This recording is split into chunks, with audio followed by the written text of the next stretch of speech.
What's up guys, Mike here, the Detroit Borg with a look at the Alcatel OneTouch Idol 3. So this is available in two sizes, 4.7 inch and 5.5 inch, and we're going to take a look at the 5.5 inch.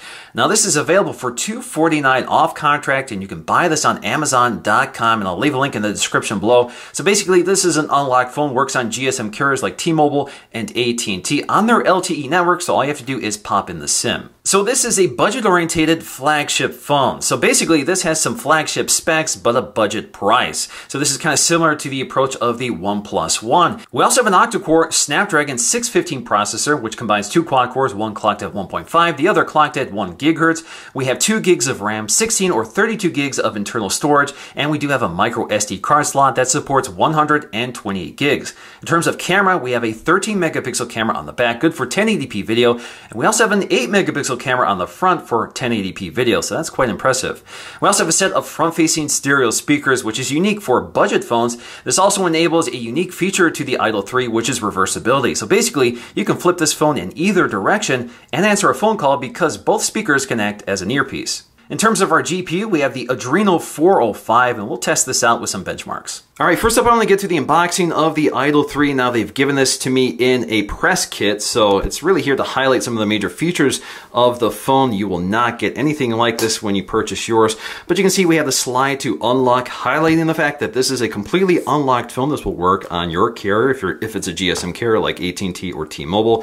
Flip it open here, nice magnetic cover. We have unlocked the unexpected, and then we have these little flaps here. So we have unlock bright. If we look at the inside of that, that's referring to the 5.5 inch full HD 1080p Technicolor display. We also have unlock loud. So we have dual front-facing speakers featuring JBL audio. So that's a really nice feature to have. And then we have unlock moment. So let's go ahead and flip this open without hitting the camera. So this is highlighting the 13 megapixel camera with the Sony sensor. Inside we have our phone, but of course we have our accessories on this side. Again, highlighting all the major features. Flipping this open, we'll find our power adapter, pretty standard stuff, branded Alcatel OneTouch. We also have a press kit on a USB. This is a really tiny USB. It folds out. It's kind of cool here. We also have our SIM ejection tool. We also get our micro USB 2.0 charging cable. Again, every phone needs that. We also have a set of JBL headphones. Again, kind of premium headphones for a budget phone. So we're going to take a listen to these to see how they sound, but you do have replacement ear tips. So if you need to find the right size, you have some options. These headphones also include an inline remote control and microphone. And finally, we have the 5.5 inch Alcatel OneTouch Idol 3 with some stickers on the back. Let's go and peel those off. All right, taking a close look at our device, we have a 5.5 inch full 1080p display, good for 401 pixels per inch. It's a nice bright LCD IPS panel, which is laminated to the glass. So it's a really nice looking display. Now at the top, we have our front-facing 8 megapixel wide angle lens, good for 1080p at 30 frames per second. So that's a pretty impressive camera, especially for a budget phone. Up top, you'll find one of these stereo speakers. This also acts as your earpiece.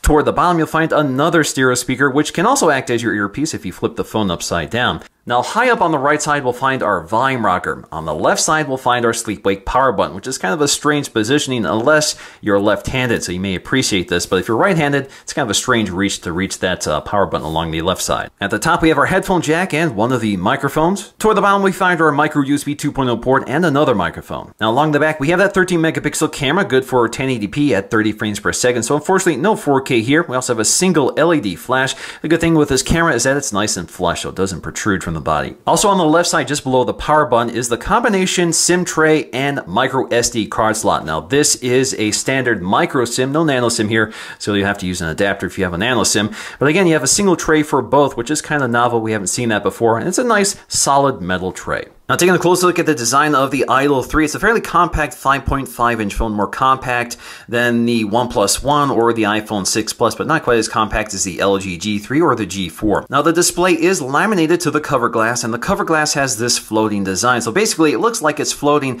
on top of the frame of the phone. This also means that these front-facing stereo speakers will not be muffled if you lay the phone flat because they are recessed a bit. Now they've made effective use of the materials here. Again, this is mostly plastic, but they've done a nice job with the finishes. So we have this nice hairline grain to the back panel, which looks kind of like a carbon material or maybe a brushed metal. Along the side, we have this chrome finish with these nice chrome accents, which kind of brighten up the phone. It looks a little more premium. But generally speaking, this feels a lot lighter than every other metal phone before, but doesn't feel like a cheap plastic phone either. Next up, let's take a look at the operating system here. So again, this is Lollipop, which is lightly skinned here. So you see a lot of standard Lollipop features on the lock screen.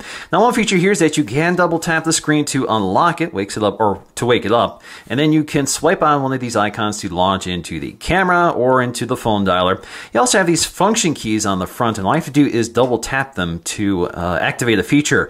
Now, for example, you have your QR code reader. So if you just double tap it, launches into the camera app, brings up the QR reader. So let's go back to that lock screen to show you the others. We also have a calculator, launches into the calculator app, again pretty close to stock Android. Now if you want to disable that feature, just go to settings, go to your lock screen controls, and disable Funk, F-U-N-C. So if you don't want those on the lock screen, they're now turned off. Now, the design of the interface is pretty consistent with Android 5.0. For the most part, it is stock Android 5.0 with a few tweaks here. So, for example, the icons have been updated, and I think they did a nice job matching the design of Lollipop. You can see when you open up a folder, it folds out here in sort of this origami view.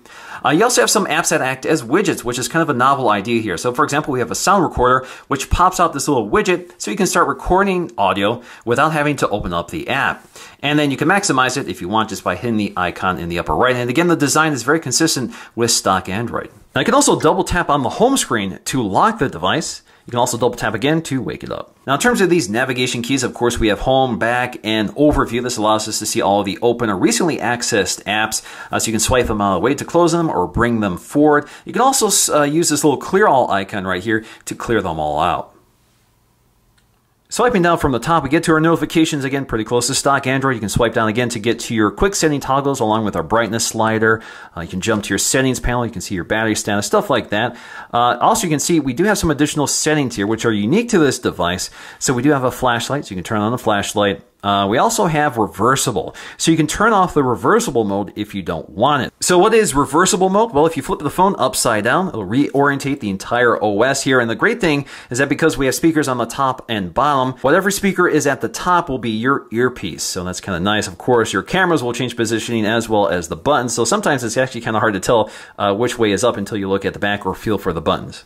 You can tap anywhere on the home screen to edit your home screen, so you can rearrange these panels like so. So if you want to change what is your home screen, just drag and drop it to the front. Again, very stock Android. You have your wallpapers, you have your widgets, so you can drag and drop widgets to your home screen, and then you can jump to your settings panel. Now, in terms of the app selection, it's mostly Google apps here, but a few things have been added. So we have Mix, which is a music player. So this is the onboard music player. Of course, you could just use Google Play if you want. We also have a note-taking app, which is handy to have. We have a radio app, so all I have to do is connect a set of headphones, and again, the design is pretty consistent with Android 5.0. We also have Wi-Fi display, which uses the standard protocols to mirror the display and audio of this device on a compatible TV, such as a Samsung Smart TV. We also have this Tags app for using NFC tags, so if you want to create a macro for NFC, this is where you can do it. We also have WPS Office, so we do get a full Office suite here in addition to Google's own Office suite. So if you want to read, edit, or open standard documents like Doc or XLS or PDFs or TXTs or PowerPoint, you can do that right here.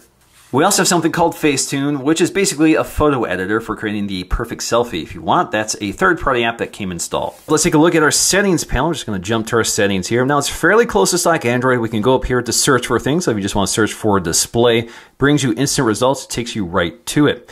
Now, there are a few differences here I want to point out. One of them is this gesture. So under devices, you'll find this gestures control panel. So we have double tap screen to wake it up. So you can turn this on and off. You can also double tap again on the home screen to put it back to sleep. We have turn over to mute, pretty self-explanatory. And we have turn over to activate snooze. So if your alarm goes off, just flip the phone upside down or face down and you're good. Taking a look at the camera app, it's pretty close to stock Android. A pretty simple and user-friendly interface. You can snap your photograph just by hitting the shutter release. You can pinch in and out to zoom. You can tap anywhere on the scene to adjust exposure and focus manually. We also have our modes here, so you can select from auto mode, HDR, panorama, manual mode, so if you want manual control over all your settings here. So let's jump to that and see what we get. So with manual mode, if you tap up here, you get to all your manual controls. So we can adjust our white balance. We have our focus. We also have our shutter speed and our ISO settings. We also have our scanner for QR codes and barcodes, and then we have Face Beauty, which will basically soften the details of any faces it detects in the scene. We can also start recording video, and we do have 1080p at 30 frames per second. Unfortunately, no 4K here, so you can snap photographs while recording video. You can also pinch in and out to zoom, and you do have continuous autofocusing in this video camera, but you can tap anywhere to manually adjust exposure and focus. We can also swipe in from the left edge here to get to all of our modes, and at the bottom we'll find our settings panel. This is where we can adjust our size, so we can see our photo size. So 13 megapixels is 4:3, but if you want 16:9, you step down to 10 megapixels. We can also adjust our video quality. We have 1080p at maximum, but of course you can step down to 720 or 480. And if you want to reset everything back to factory defaults, all you have to do is hit this button at the bottom. Now, in terms of camera quality, I'm actually really impressed by the still camera. It produces really sharp, clear results with quick autofocusing, delivers good color accuracy, and good exposure under most conditions. Especially in daylight conditions, color reproduction is excellent. So I'm actually really surprised by the performance of this camera. It's much better than I expected, and is right up there with other flagship phones. Now, in terms of low light quality, this is where things get a little weaker. That's to be expected here. But low light quality tends to be a little soft, a lot of processing, so you do see some grain. And of course, you lose a lot of detail and exposure isn't great, but the LED flash does a fairly decent job, although the LED light doesn't produce the most natural looking color. Now, in terms of video quality, I'm less impressed here than I am with the still camera, but it does deliver pretty solid results. The great thing here is that we do have really solid stabilization, software stabilization, not optical image stabilization, but the software stabilization does a really nice job here. So handheld video actually looks pretty decent. Now, my only concern with the video on this camera is that it tends to underexpose, so things tend to be lost in shadow, although it doesn't overexpose and wash out things either, and we have pretty good color reproduction. The other issue is that things tend to look really soft. We lose some detail as it over-processes the video. So generally speaking, the camera is actually really foolproof and easy to use and delivers pretty reliable results. What's going on, guys? Mike here, the Detroit Borg, testing out the front-facing camera of the Idol 3, which is good for 8 megapixels. That's quite a bit for a front-facing camera, especially on a budget phone. We also have a nice wide-angle lens, so it really fills up the camera here, so you can see basically the entire room if I hold it farther away here. So pretty impressive overall. The only thing I notice here is that the frame rate seems to be kind of low, even though this is 1080p at 30 frames per second, but it does a nice job with exposure, and audio is pretty good. Now let's take a listen to those front-facing stereo speakers and compare them to the side-facing mono speaker on the OnePlus One. What's up, guys? Mike here, the Detroit Borg, with a long-awaited MacBook, which returns with a razor-thin, all-metal design, stunning Retina display, all-new keyboard and Force Touch trackpad, along with a fanless system, which makes the MacBook completely silent and the first fanless MacBook. The new MacBook also launches with a single USB Type-C connector, combining charging, data, display output, and more. Now, in terms of the included JBL headphones, they're pretty impressive considering that most phones in this price range do not even include headphones at all. And you have these higher end JBL headphones which sound a bit better than average. So in conjunction with the audio processing on board the phone, these headphones sound nice, open, and clear. That's usually not the case with in-ear style headphones, which tend to sound a bit closed. The only problem with these headphones is that they lack warmth or bass to the audio. So a lot of people who want bass or punch to their headphones may not like these.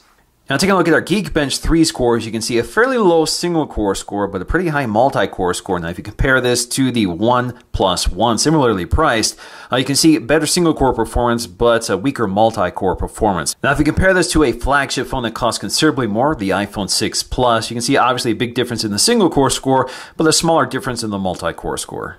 Now, in terms of battery life, we have a 2,910 milliamp hour battery. That's actually fairly large here, and it delivers pretty average results. I get about 4 hours of on-screen time at maximum brightness, which is pretty decent. So in the end, this phone really benefits from lowered expectation and exceeds them with great performance, a beautiful display, great software experience thanks to a near-stock Android experience, fantastic audio thanks to front-facing stereo speakers, and cameras that sometimes rival flagship phones and deliver pretty solid results under all conditions. So I'm generally impressed by the Idol 3, and it's definitely something I can recommend for people on a budget. So that's going to do for me in this video. Thanks for watching, and I'll see you again in the next video.